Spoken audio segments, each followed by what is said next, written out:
வணக்கம் ஃப்ரெண்ட்ஸ். நாம் இன்றைக்கி பூண்டு பால் செய்யலாம். கேஸ்ட்ரபிள் பிடிச்சிக்கிச்சு, வாய் தொல்லையாக இருக்குது அப்படிம்பாங்க.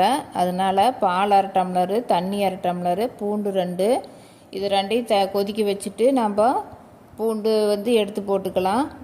அது நல்லா பூண்டு நல்லா வந்ததுக்கப்புறம் வடிக்காமல் அப்படியே சர்க்கரை சேர்த்தாமல் அப்படியே எடுத்து நம்ம ஆற வச்சு கொஞ்சம் வெதுன்னு சூட்டில் குடிச்சிடலாம். குடிச்சிட்டோம்னா கேஸ்ட்ரபிள் இருக்காது. அங்கங்கே காற்று குமிழிக்குது, கேஸ்ட்ரபிள் பிடிச்சிக்கிச்சு, நைட்டில் தூங்க முடியல அப்படின்னு சொல்லுவாங்க. அப்போ இதை சாப்பிட்டோம்னா கேஸ்ட்ரபிள் எல்லாம் இருக்காது, நல்லா தூக்கம் வரும். காலையில் சோம்பேறித்தனமாக இருக்காது, கொழுப்பு குறையும், உடல் வலியும் இருக்காது, உடம்பு நல்லா ஆரோக்கியமாக இருக்கும். இதை குடிச்சு பாருங்கள். நைட்டில் எல்லோரும் தூங்குவாங்க, நம்ம மட்டும் முழிச்சிட்டு கொண்டிருப்போம் கேஸ்ட்ரபிள் பிடிச்சிக்கிச்சுன்னு. அதனால் இந்த பூண்டு பால் குடித்தோம்னா கேஸ்ட்ரபிள் சுத்தமாக இருக்காது. Thank you friends. பிடிச்சிருந்தால் லைக் பண்ணுங்கள், ஷேர் பண்ணுங்கள், சப்ஸ்கிரைப் பண்ணுங்கள்.